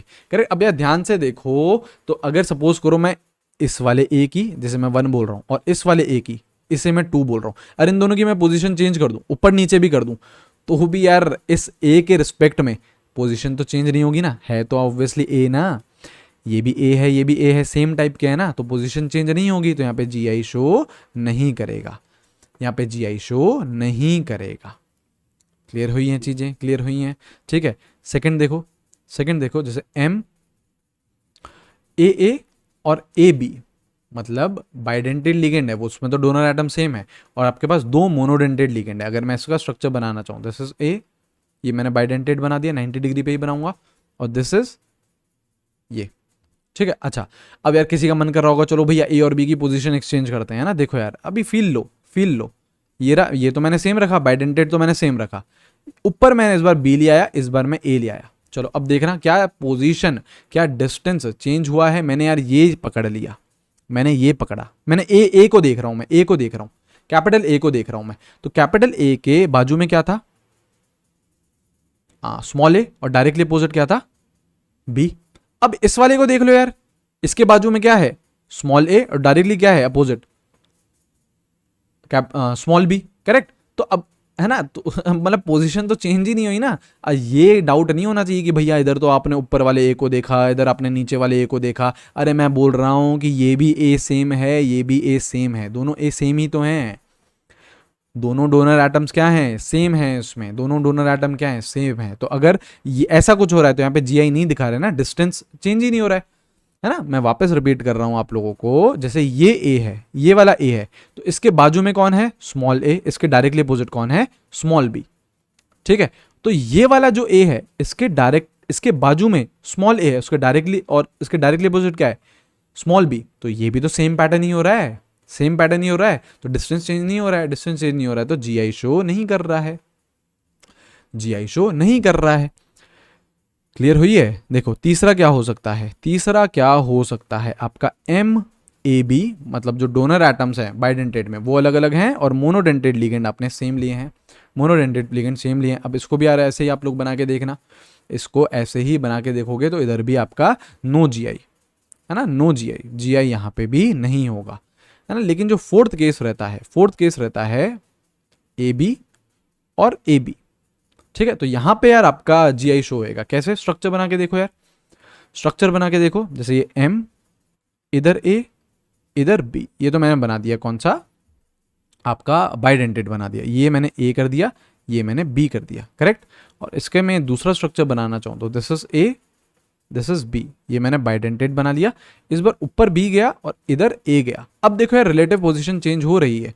अब रिलेटिव पोजीशन चेंज हो रही है, जैसे मैं इस ए को पकड़ लूँ तो इसके बाजू में अभी ए है, स्मॉल ए है, और नेक्स्ट टाइम इसके अपोजिट में ए चले गया, तो जो स्मॉल ए की पोजीशन थी वो तो चेंज हो गई ना यार। कैपिटल ए के रिस्पेक्ट में स्मॉल ए की पोजीशन चेंज हो गई, तो ये जीआई शो करेगा, बिल्कुल ये जीआई शो करेगा। पोजीशन चेंज हो रही हैं, पोजीशन चेंज हो रही है। अच्छा, अगर उस वाले मेथड से करना चाहो आप, जो मैंने आपको अभी इस ये वाला मेथड बनाया था ग्रुप बना के, ये जो देखो हमने ग्रुप बनाए थे, अगर उस वाले से आप करना चाहो तो इससे भी कर सकते हो। क्या करा करो, ये जो बाइडेंटेड लिगेंड है, जैसे आपका ए बी, आपका जैसे एम ए बी और ये ए बी है ना, तो इसको जो ये बाइडेंटेड लिगेंड है इसको आप लोग नॉर्मली मोनोडेंटेड लिगेंड की तरह ही बिहेव करो। क्या मानो इसको, मोनोडेंटेड ही मानो। इसको आप इक्विवेलेंट मान लो एम ए बी के और ए बी के, इसके इक्विवेलेंट मान लो, इसके इक्विवेलेंट मान लो। अब यार इसके सेट बनाना चाहो, इसका सेट बनाना चाहो, एक तो सेट दिख रहा है ए बी, एक तो सेट दिख रहा है, और क्या हो सकता है, ए को कंबाइन कर दो और बी को कंबाइन कर दो, ए को कंबाइन कर दो, बी को कंबाइन कर दो, तो देखो दो अलग अलग सेट आ रहे हैं, तो जीआई शो करेगा। मैं रिपीट कर रहा हूं, जो आपको बाइडेंटेड लिगेंड है कैपिटल ए कैपिटल बी, उसको आप मोनोडेंटेड की तरह ही लिख दो, स्मॉल ए और स्मॉल बी की तरह, ठीक है। ये ट्रिक है एक तरीके से, है ना। और उसके बाद आप क्या करो, उनके बाद आप क्या करो, ग्रुप बना के देखो। एक तो आपने ए बी और ए बी का ही बना दिया, और एक बार आपने ए साथ में भेज दिया, बी साथ में भेज दिया, क्लियर। तो आपके दो सेट बन रहे हैं, दो सेट बन रहे हैं, तो बिल्कुल जीआई शो कर रहा है। मैं पहले ही बता दिया था जीआई शो कर रहा है। तो ऐसे भी कर सकते हो आप लोग, जो आपके बाइडेंटेट हैं उनको मोनोडेंटेट की तरह मानते हुए आप लोग फिर ग्रुप्स बनाइए, और ग्रुप अगर बन रहे हैं तो बढ़िया बात है, बल्ले बल्ले बल्ले बल्ले बोले तो जीआई शो करेगा। आ रहा है समझ में, है ना। धीरे धीरे धीरे धीरे फील आएगी, है ना। ऐसे नहीं होएगा कि आज ही इसी वीडियो के बाद हम चैंपियन बन गए इस उम्र में, ऐसा नहीं होता है भैया। जहाँ पे भी 3D इमेजिनेशन आ जाता है वहाँ बच्चा गुलाम आटियाँ मारता है, वहाँ बच्चा गोल गोल घूमता है। तो वहाँ पे धीरे धीरे चल के प्रैक्टिस करते हुए आराम आराम से पढ़ाते हुए सिखाना होता है बच्चे को। जल्दीबाजी करोगे तो क्वेश्चन लूज कर जाओगे, ये है ना। जल्दीबाजी बिल्कुल नहीं करनी, आराम से सीखो, कोई टेंशन नहीं है, लोड बिल्कुल भी नहीं है ज़िंदगी में, ठीक है। हमारे होते हुए लोड बिल्कुल नहीं लेना है आप लोगों को, ठीक है।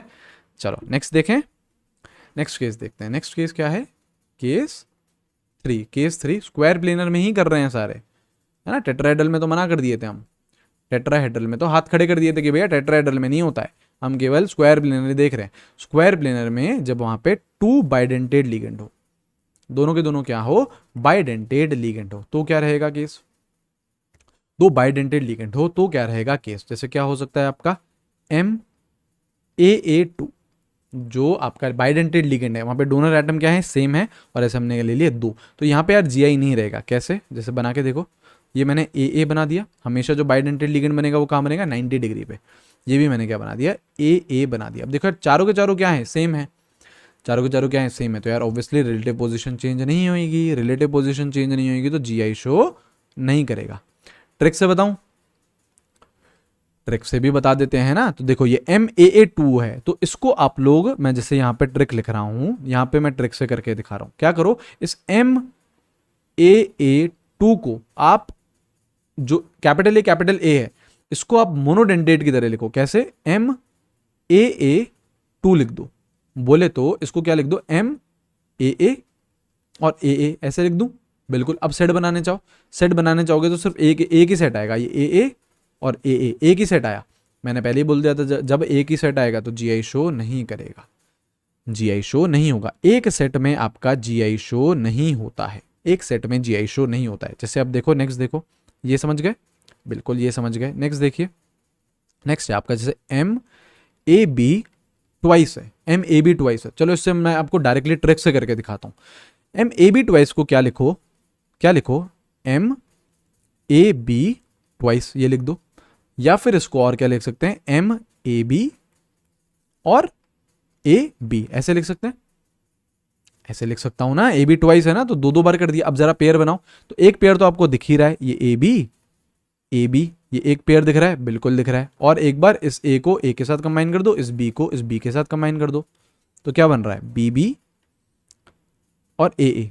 करेक्ट। तो कितने पेयर आ रहे हैं आपके, कितने पेयर आ रहे हैं, 2 पेयर आ रहे हैं, 2 पेयर आते सही हम बोल सकते हैं इसके 2 जीआई आएंगे, बिल्कुल इसके 2 जीआई आएंगे। स्ट्रक्चर से भी देखो मैं आपको समझा सकता हूँ, this is your A, this is your B, ये आ गया 90 डिग्री पे ही ले सकते हैं हम लोग बाइडेंटेट को, और ये ए बी यहाँ पे जोड़ दो, ये ए बी यहाँ पे जोड़ दो। एक स्ट्रक्चर ये दिख रहा है, बिल्कुल दिख रहा है, और दूसरा स्ट्रक्चर इसको आपने फिक्स रखा, लेफ्ट वाले ए बी को फिक्स रखा, और जो राइट वाला ए बी था उसको फ्लिप कर दिया, बोले तो इधर बी आ गया और इधर ए आ गया, करेक्ट। तो ध्यान से देखो रिलेटिव पोजीशंस चेंज हो गई हैं, रिलेटिव पोजीशन चेंज हो गई है। इस ए को पकड़ो तो इसके बाजू में क्या है, ए, और इसके डायरेक्टली अपोजिट क्या है, बी। लेकिन इस ए को जब पकड़ा हमने तो इसके बाजू में कौन आ गया, बी आ गया, चेंज होगी ना पोजीशन, और डायरेक्टली अपोजिट कौन आ गया, ए आ गया, चेंज होगी पोजीशन, चेंज होगी तो जीआई शो कर रहा है, चेंज हो गई तो जीआई शो कर रहा है ना। घबराने की बात नहीं है बबुआ, घबराने की बात नहीं है कुछ भी। आप लोग तो बस ये ट्रिक आजमा लो, जो आपको बाइडेंटेड लिगेंड लगे है ना, उसको भी मोनोडेंटेड ही मान लो, और फिर सीधा ग्रुप देखिए। अगर ग्रुप आपको दिख रहे हैं, ग्रुप दिख रहे हैं तो जीआई आएगा, और अगर ग्रुप नहीं बन रहे, जैसे इस वाले केस में ग्रुप नहीं बन रहा था, एक ही बन रहा था, एक ही पेयर आ रहा था, एक पेयर में हम लोग जीआई मना कर देते हैं, एक पेयर में हम लोग जीआई मना कर देंगे, ठीक है, क्लियर है। जैसे देखो और केस देखो, जैसे थर्ड केस अगर मैं बात करूं ऐसे ही यार आपको, जैसे देखो एम ए बी और सी डी, ये है एम ए बी है और सी डी है, तो देखो ये कैसे जीआई शो करेगा, ये कैसे जीआई शो करेगा, इधर ये ए ले लिया, इधर ये बी ले लिया, करेक्ट है, इधर ए ले लिया, इधर बी ले लिया, और इधर सी ले लिया, इधर डी ले लिया, ठीक है। और क्या करोगे, एम ए बी को तो आपने फिक्स रखा, सी डी की पोजीशन उल्टी कर दो, उल्टी कर दो तो बोले तो इधर डी आ गया और इधर सी आ गया, करेक्ट। तो देखो ना यार, आप लोग क्या करो, डिस्टेंस को देखिए, डिस्टेंस को देखिए, तो यहाँ पे मैंने ए पकड़ा तो इसके डायरेक्टली अपोजिट कौन है, डी है, लेकिन इस केस में डी कहाँ गया, बाजू में आ गया, तो डी का डिस्टेंस चेंज हो गया relative to A, as well as पहले सी बाजू में था, अब सी कहाँ गया, डायरेक्टली अपोजिट आ गया, तो सी का डिस्टेंस भी चेंज हो गया रिलेटिव टू ए, तो ऑब्वियसली जी आई हैं, 2 जी आई हैं। ट्रिक से करके दिखाऊं आप लोगों को, ट्रिक से करके दिखा दूं, बिल्कुल दिखा दो यार, ये लो ट्रिक से करके दिखा देते हैं। तो जो आपका एम बाइडेंटेड लिगेंड है, जो आपके बाइडेंटेड लिगेंड है उनको क्या बना दो, मोनोडेंटेड बना दो, तो एम इसको लिख दो ए बी, इसको लिख दो सी डी, करेक्ट, सही है, मोनोडेंटेड बना दिए, स्मॉल लेटर्स में लिख दिए। अब यार ग्रुप बनाओ, अब ग्रुप बनाओ, एक ग्रुप तो दिख रहा है ए बी और सी डी, एक ग्रुप दिख रहा है, बिल्कुल दिख रहा है, और क्या करो, इस ए को सी के साथ कंबाइन कर दो और इस बी को इस डी के साथ कंबाइन कर दो, तो एक क्या दिख रहा है, ए सी और बी डी, करेक्ट। तो 2 ग्रुप आ गए, दो आपको दिख गए ना, 2 पेयर दिख गए, 2 पेयर दिख गए, तो सीधा सीधा जीआई शो करेगा, जीआई शो करेगा। और मैंने आपको ये स्ट्रक्चर भी बना के देख लिया। तो अगर देखो यार मोनोडेंटेट आते हैं तो हम लोगों ने सारे केसेस करे, बाइडेंटेट आते हैं तो उसको भी आप लोग मोनोडेंटेट ही मान लीजिए, उसको भी मोनोडेंटेट ही मान लो, और फिर प्रोसीड करो, फिर प्रोसीड करो, फिर यार आपको चीजें दिखने लगेंगी, बिल्कुल आराम से दिखने लगेंगे, है ना, बिल्कुल बड़े प्यार से दिखने लगती हैं। चलो और देखो, और देखिए, है ना। अब आपका जो टेट्राहेड्रल था वहां पे तो हम लोगों ने सीधा सीधा मना कर दिया कि भैया टेट्राहेड्रल कॉम्प्लेक्स में तो आपका जीआई शो नहीं करता है। जो आपका स्क्वायर प्लेनर था उसमें यार मैंने आपको सारे केसेस दिखा दिए। पहला केस क्या था, जब सारे के सारे मोनोडेंटेट हो तो कैसे कैसे केसेस बन रहे हैं। सेकंड केस क्या था, जब आपका एक बाइडेंटेट हो और 2 मोनोडेंटेट हो। और तीसरा केस क्या था, जब दोनों के दोनों बाइडेंटेट हो। सारे के सारे केसेस देख लिए हम लोगों ने geometrical isomerism with coordination number 4। ठीक है, केवल स्क्वायर प्लेनर में दिखता है, टेट्राहेड्रल में नहीं दिखता है, टेट्राहेड्रल में नहीं दिखता है। अब हमको क्या देखना है, अब हमको देखना है कोऑर्डिनेशन नंबर, अब हमको क्या देखना है, कोऑर्डिनेशन नंबर 6। अगर कोऑर्डिनेशन नंबर 6 हो गया है, कोऑर्डिनेशन नंबर 6 हो गया है तो आपका जीआई कैसे दिखाएगा, तो आपका ज्योमेट्रिकल आइसोमेरिज्म कैसे दिखेगा, ये चीज देखनी है हम लोगों को। ठीक है, तो देखो आपका जो कोऑर्डिनेशन नंबर 6 होता है ये क्या होने वाला है, ऑक्टाहेड्रल होता है। इसकी शेप क्या रहती है, ऑक्टाहेड्रल। हम लोगों ने यार ये पढ़ा है कि चाहे हाइब्रिडाइजेशन sp3d2 हो या फिर d2sp3 हो, शेप तो क्या रहती है उसकी, ऑक्टाहेड्रल ही रहती है। शेप तो क्या रहती है, ऑक्टाहेड्रल ही रहती है। ठीक है, ये आपका है, ये आपका है मिडल लाइन। ठीक है, आपका ऑक्टाहेड्रल में बनाना चाहूँ तो दिस इज, सपोज करो एक लिगेंड, ये आपका एक ligand, this is L2, this is L3, correct. ये आपका L4, ये आपका L5 एंड ये आपका L6। ये मैंने बना दिया 6 लिगेंड। ऑक्टाहेड्रल बन रहा है। ऑक्टाहेड्रल कैसे होता है, ये आपका एक प्लेन में होते हैं, ये आपके एक प्लेन में होते हैं, और ये जो L1 और L6 हैं ये क्या रहते हैं, आउट ऑफ द प्लेन रहते हैं। जैसे मैं आपको दिखाना चाहूँ तो देखो ऐसे रहता है। इसको इसको इसको देखिए आप लोग, इसको देखिए, ये आपका जैसे कोई सी भी कॉपी उठा लो, कोई सी भी कॉपी उठा लो, उसके जो बीच में है, ये जो इसके बीच में ये क्या रहेगा, आपका सेंट्रल मेटल रहेगा, और इस चार कोने पे आपका L2 L3 L4 L5 है, L2 L3 L4 L5 है, ठीक है। And this is your L1, this is your L1 and this is your L2, मतलब ये क्या है, आउट ऑफ द प्लेन है।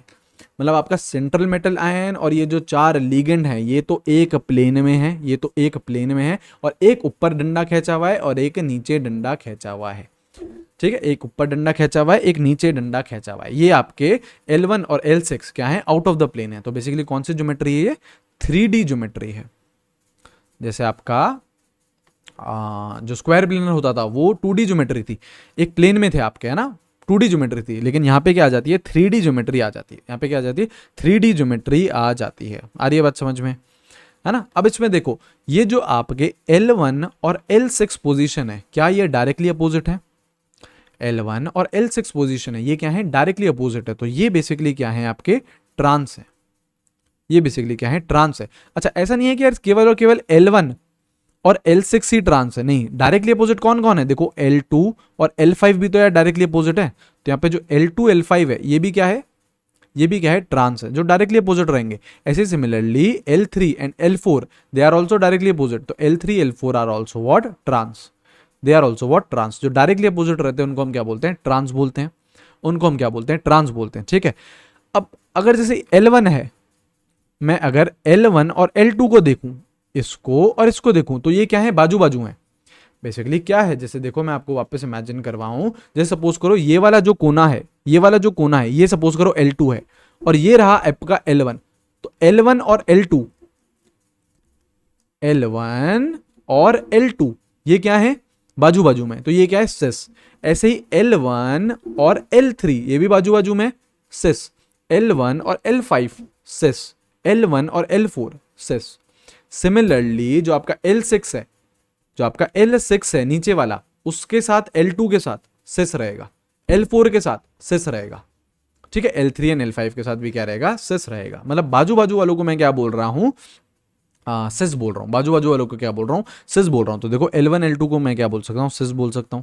ऐसे ही मैं L1 L3 L1 L5 and L1 L4 इन सबको मैं क्या बोल रहा हूं, सिस बोल रहा हूं, ठीक है। सिमिलरली जो L6 को आप पकड़ो, किसके साथ पकड़ो, L2 के साथ पकड़ो, L6 को L3 के साथ पकड़ो, L6 को लिगेंड है, L का मतलब लिगेंड है ना, L4 के साथ पकड़ो, L6 को L5 के साथ पकड़ो, सबके साथ क्या होगा, सिस होगा, सबके साथ क्या होगा, सिस होगा, करेक्ट। और अगर डायरेक्टली अपोजिट है तो वो कौन है, ट्रांस है।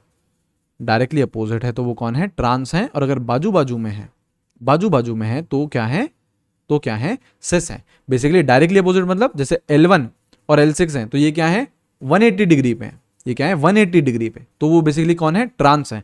और देखो आपका L1 और L2 देखो, जैसे ये है L1, है ना, और ये है आपका ये वाला कोना क्या है, L2। तो L1 और L2 कितने एंगल पे हैं, कितने एंगल पे, 90 डिग्री पे। तो जो सिस वाले होते हैं वो क्या रहते हैं, 90 डिग्री पे रहते हैं, है ना। मैंने कोशिश करी यार आप लोगों को 3D इमेजिन कराने की, हालांकि अगर नहीं होता है किसी बच्चे से 3D इमेजिन तो लोड बिल्कुल नहीं लेना है, कोई दिक्कत नहीं। हमको यार ऐसे ही, ऐसे जो लिखा हुआ है वो तो समझ में आ ही रहा है ना, वो तो समझ में आ ही रहा है, क्वेश्चन तो वैसे ही हो जाएंगे, क्वेश्चन तो हल्की फुल्की जो ट्रिक आएगी उसी से ही हम लोग काम चला लेंगे, उसी से ही हम लोग काम चला लेंगे, ठीक है। अब देखो आपके अलग अलग टाइप के फिर केसेस आएंगे, अलग अलग टाइप के आपके फिर केसेस आएंगे। जैसे हम बात करें MA6 इसकी बात करें, MA6 की बात करें, तो ट्रिक कैसे करेंगे। अब हमको 3 पेयर बनाने हैं, 2 लिगेंड के 3 पेयर बना रहे हैं, तो कैसे कैसे क्या करोगे, AA एंड AA, करेक्ट। तो देखो यार सिर्फ और सिर्फ एक ही पेयर बनेगा, और कोई थोड़ी ना पेयर बनेगा, सिर्फ एक ही पेयर बनेगा। एक ही पेयर बनता है तो हम वहाँ पे GI मना कर देते हैं।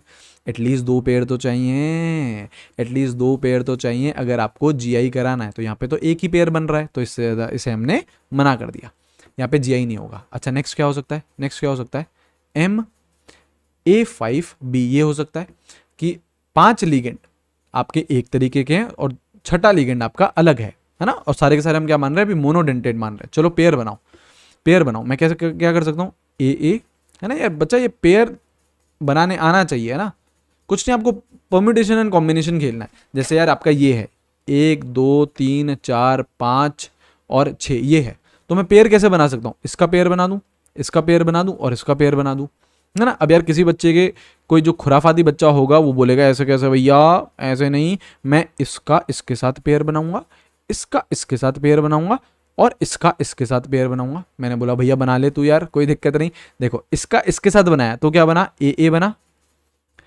इसका ऊपर वाले के साथ इसके साथ बनाया तो भी ए बना, और इसने ए बी बनाया, तो मैंने यही तो बनाए हैं।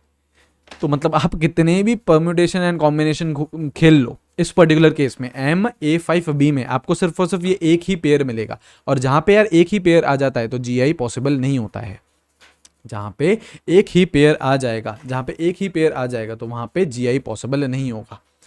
सही है, यहां तक चीजें क्लियर हैं, ठीक है। अच्छा और केसेस आएंगे ना, एक एक करके हमको और केसेस देखने हैं। जैसे देखो है ना, वाइट पेन ले लेते हैं, वाइट पेन ले लेते हैं, आपको केस दिखाते हैं MA4B2 का। मतलब यार जो 4 लिगेंड है वो अलग तरीके के हैं और 2 लिगेंड है वो अलग तरीके के हैं, हालांकि सबके सब क्या है, मोनोडेंटेड है, सबके सब क्या है, मोनोडेंटेड। अब यहाँ पे पेयर बनाना स्टार्ट करो, कैसे, जैसे देखो ए एक साथ ले लो, ए एक साथ ले लो और बी एक साथ ले लो, ये एक पेयर बन रहा है, बिल्कुल पेयर बन रहा है। और कोई बना सकते हो, सोचो सोचो सोचो सोचो सोचो, और कोई बना सकते हो, बिल्कुल बना सकते हो। इधर ए और यार इस ए को और इस बी को एक्सचेंज कर लो ना यार, एक्सचेंज कर लो, तो यहाँ पे क्या बनेगा ए बी और यहाँ पे क्या बनेगा ए बी, ये भी तो हो सकता है, ये भी तो पेयरिंग पॉसिबल है। 2 पेयर आ रहे हैं, देखो 2 ही आ रहे हैं, और नहीं आ सकते, और नहीं आ सकते हैं, बिल्कुल नहीं आ सकते हैं। अगर जैसे किसी के दिमाग में चल रहा है कि इस ए को इस बी के साथ रिप्लेस कर दूं, तो करके देख लो, सेम टाइप का आ जाएगा, करके देख लो सेम टाइप का आ जाएगा, ठीक है। तो यहाँ पे केवल कितने आ रहे हैं आपके, 2 पेयर आ रहे हैं, तो दो GI बनेंगे। ज्योमेट्रिकल आइसोमेरिज्म बिल्कुल पॉसिबल है, लेकिन कितने, 2 GI बनेंगे, 2 GI बनेंगे। कैसे, जैसे देखो यार इसको बनाने का सबसे आसान तरीका कैसे, जो B2 दिख रहा है आपको, ये दिख रहा है ना, इससे हम लोग खेल जाएंगे। कैसे, एक बी इधर रखो, एक बी इधर रखो और बाकी सारे के सारे जो ए हैं वो एस इधर रख दो, ऐसे रख दो, एक ये बन रहा है। तो ये भी बी, ये भी बी डायरेक्टली अपोजिट है, तो ये क्या है, ट्रांस लिख दूं, यहाँ पे 180 डिग्री पे है, 180 डिग्री पे है ना, तो ट्रांस लिख दूं। और इधर इधर एक बी डाल दो और इधर एक बी डाल दो और बाकी सारी जगह क्या डाल दो, ए डाल दो, बाकी सारी जगह क्या डाल दो, ए डाल दो। तो यहाँ पे ये बी और यहाँ पे ये बी, तो ये कौन सी पोजीशन है, 90 डिग्री वाली। अब देखो यार 90 डिग्री आप लोगों को इमेजिन करना पड़ेगा, 90 डिग्री आप लोगों को इमेजिन करना पड़ेगा। कैसे, देखो वापस करवाएंगे, वापस अपनी कॉपी लेके आएंगे, ये ऊपर बी है ना, और इस कोने पे भी क्या है, बी है। तो आपको ये 90 डिग्री इमेजिन करना पड़ेगा कि ये बी और ये बी कितना एंगल हो रहा है, पेन कैसे गिर रहा है 90 डिग्री से गिर रहा है। तो 90 डिग्री पे आपका कौन सा रहता है, 90 डिग्री पे आपका रहेगा सिस फॉर्म रहेगा भैया। कौन सा फॉर्म रहेगा, सिस फॉर्म रहेगा। आ रही है बात समझ में, आ रही है बात समझ में। तो ऐसे करके यार हम लोग एक एक करके केसेस बनाएंगे, ऐसे करके हम लोग एक एक करके केसेस बनाएंगे, तब जाके यार चीजें आप लोगों को समझ में आएंगी, ठीक है। चलो और देखो, नेक्स्ट केस देखो, MA3B3 है ना। इसके जरा यार जो पेयर हैं, इसके जो पेयर हैं वो बना के दिखाइए। सोचो सोचो सोचो, दिमाग चलाओ। पेयर बनाना आ गया तो उसके बाद तो जितने पेयर बनेंगे ना, जैसे देखो अगर एक ही आपका पेयर बन रहा है, एक ही आपका पेयर बन रहा है तो हम बोल देंगे GI नहीं है। अगर आपके 2 बन रहे हैं तो हम बोल देंगे GI है और 2 ज्योमेट्रिकल आइसोमर है। 3 आपके पेयर बन रहे तो हम बोल देंगे 3 GI हैं और आपके 3 ज्योमेट्रिकल आइसोमर हैं। एक पे हम बोल देते हैं कि ज्योमेट्रिकल आइसोमरिज्म नहीं बनेगा। यार देखो आप लोग GI के लिए एटलीस्ट आपको 2 तो सब्सटेंस चाहिए ना, 2 तो आपको स्ट्रक्चर्स चाहिए ना, तो आप बोलोगे ना GI, तो आप बोलोगे GI। अब देखो इसमें कैसे बनाओगे, क्या करो, पहले ये जो A3 दिख रहे हैं ना, 2 A को एक साथ ले लो। तो मैंने AA ले लिया, बिल्कुल। एक A बचा है अब तक, बिल्कुल, उसको B के साथ कंबाइन कर दो। तो मैंने AB ले लिया, बिल्कुल। और अब B कितने बचे हैं, 2 बचे हैं, तो मैंने इसको BB ले लिया। तो ये एक पेयर बन रहा है, ये एक पेयर बन गया, बिल्कुल। और कोई पेयर बना सकते हो क्या, सोचो, दिमाग दौड़ाओ, और कोई पेयर बना सकते हो क्या। इस वाले A को क्या मैं इस वाले B के साथ एक्सचेंज कर दूं, मतलब ये AB आ गया, बीच वाला एज इट इज AB ले लिया मैंने, और ये AB कहां चले गया, यहां चले गया, तो ये भी क्या आ गया, AB आ गया, बन गए। और कोई है क्या पॉसिबल, सोचो। और कोई पॉसिबल है क्या? तो नहीं भैया, और पॉसिबल नहीं है, तो केवल 2 GI पॉसिबल है। दो ज्योमेट्रिकल आइसोमेरिज्म होगा, दो आ गया ना, तो बोलेंगे ज्योमेट्रिकल आइसोमेरिज्म होगा। और कितने GI पॉसिबल हैं? 2 GI पॉसिबल है, 2 ज्योमेट्रिकल आइसोमेरिज्म इसके पॉसिबल है। क्लियर हुई ये बात, है ना? अब देखो ऐसे यार हम लोगों को एक एक करके केसेस देखने पड़ते हैं, ऐसे ही एक एक करके केसेस देखने पड़ते हैं। जैसे ये M है, अब सपोज करो सारे के सारे लिगेंड्स अलग हो जाए, जैसे ABCDEF ऐसा कुछ आ जाए, MABCDEF ऐसा कुछ आ जाए, जो मोनोडेंटेड लिगेंड है 6 के 6 सबके सब अलग हैं, तो ऐसे टाइप में आपका GI बिल्कुल शो करता है। और आपके 15 आइसोमर्स आते हैं। आपके कितने आइसोमर आते हैं? 15 आइसोमर आते हैं भैया। इसमें 15 GI दिखाता है, 15 GI दिखाता है। कैसे? या आप सिंपली देख सकते हो, जैसे आप A को पकड़ लो, पहले मैंने A को पकड़ लिया, अब उसके सामने मैं किस किस को रख सकता हूँ? B को रख सकता हूँ, मैं जो ग्रुप बनाने वाला हूँ, B को रख सकता हूँ, C को रख सकता हूँ, D को रख सकता हूँ, E को रख सकता हूँ, F को रख सकता हूँ। एक मैंने एक हाथ में A को पकड़ लिया, अब इसके साथ में मैं पेयरिंग किसकी कर सकता हूँ? B की भी, C की भी, D की भी, E की भी, F की भी। तो मैं कितनी पेयरिंग कर पा रहा हूँ? 1 2 3 4 5, तो यहां से 5 पेयर आ रहे हैं, 5 आइसोमर आ रहे हैं, बिल्कुल। अब एक बार आप हाथ में क्या पकड़ लो? B को पकड़ लो। तो अब इसकी पेयरिंग किसके साथ कर सकता हूँ? C के साथ कर सकता हूँ, D के साथ कर सकता हूँ, E के साथ कर सकता हूँ, F के साथ कर सकता हूँ।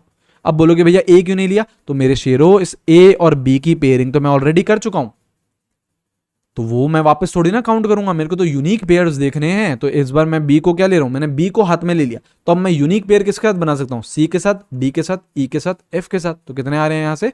4 आ रहे हैं। सिमिलरली अगर मैंने सी हाथ में ले लिया, तो अब यूनिक पेयर किसके साथ बना सकता हूं? सिर्फ डी, ई और एफ के साथ। तो यहां पे कितने आ रहे हैं? 3 पेयर आ रहे हैं।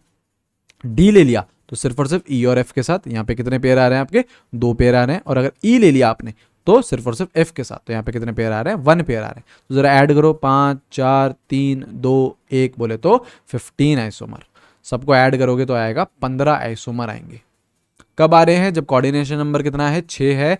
और जो 6 के 6 मोनोडेंटेड लिगेंड है वो क्या है? सबके सब अलग हैं। 6 के 6 monodentate ligands are different, monodentate ligands are different. तो आपको देखना होता है, आ रही बात समझ में, है ना? ऐसे ही जैसे देखो, अब आपका सपोज करो बाइडेंटेड लिगेंड आ गया।